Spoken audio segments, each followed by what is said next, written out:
Presiden Prabowo Subianto menjawab kritik terkait sejumlah kontroversi yang dilakukan oleh Kabinet Merah Putih selama sekitar 130 hari kepemimpinannya. Prabowo memastikan ia bertanggung jawab penuh atas sejumlah kontroversi yang terjadi dan berjanji akan melakukan perbaikan. Penjelasan ini disampaikan Presiden Prabowo Subianto di kediaman pribadinya di Padepokan Garuda Yaksa Hambalang, Kabupaten Bogor, Provinsi Jawa Barat, Minggu 6 April 2025. Saat bertemu dengan sejumlah pemimpin redaksi media massa di tanah air, termasuk pemimpin redaksi harian Kompas, Kompas ID, Suta Dharma Saputra. Salah satunya Prabowo menyoroti terkait respon Kepala Kantor Komunikasi Kepresidenan Hasan Nasbi terhadap teror kepala babi ke kantor redaksi Tempo beberapa waktu lalu yang dinilai nirempati. Masalah apa itu? Komunikasi. Salah ucap.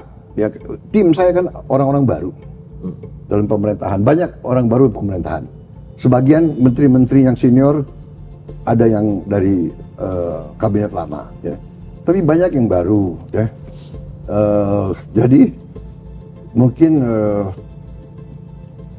kurang waspada, kurang hati-hati dalam mengucap, ya. Saya kira itu yang bisa saya jelaskan, ya. Saya belum ketemu sih sebetulnya setelah. Saya juga kaget ya, masalah kepala babi dan apa ya, itu tikus kirim, itu juga saya kira yang lakukan itu ingin mengadu domba, ingin menciptakan suasana yang tidak baik. Menurut saya itu, ya. Tapi benar itu ucapan yang menurut saya teledor, itu ya keliru itu, ya. Saya kira beliau menyesal. Ya. Tak hanya itu, Prabowo juga mengaku bertanggung jawab dan berjanji akan memperbaiki pola komunikasi dengan publik agar seluruh program kerja yang dicanangkan oleh Kabinet Merah Putih dapat disampaikan dengan baik. Ia mengakui komunikasi pemerintah ke berbagai elemen masyarakat belum optimal, sehingga acap kali suatu rencana kebijakan menimbulkan polemik.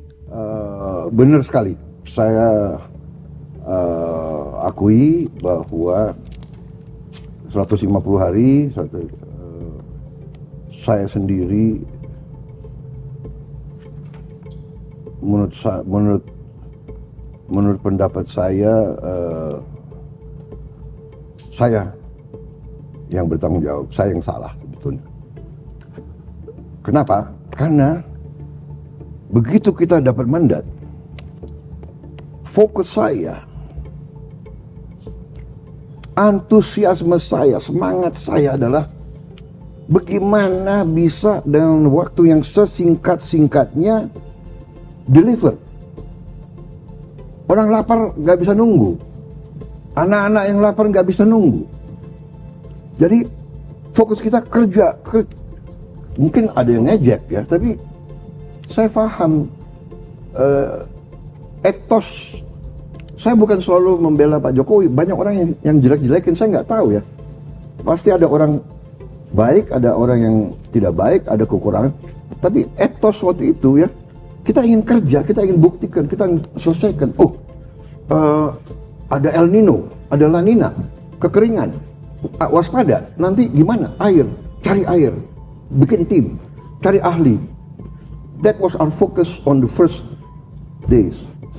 Gimana menghemat? APBN, Menteri Keuangan, bagaimana? Pelajari lagi. Itu akhirnya tim saya semua juga kurang, karena kita waktu itu yakin kalau kita bisa deliver dengan baik, dengan cepat, kendalikan harga, turun ini, rakyat merasakan, mereka akan percaya sama kita.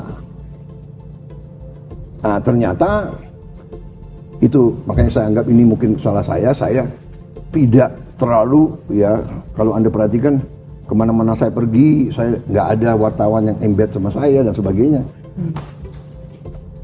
Karena pendekatan saya waktu itu adalah kerja dan evidence. Kalau saya bisa bikin ini, pasti orang menilai dengan objektif. Ternyata tidak seperti itu, ya. Politik adalah persepsi, dan ya kadang-kadang kekuatan-kekuatan tertentu, apapun yang kita buat pasti di narasi tidak baik. Karena itu saya mau perbaiki itu.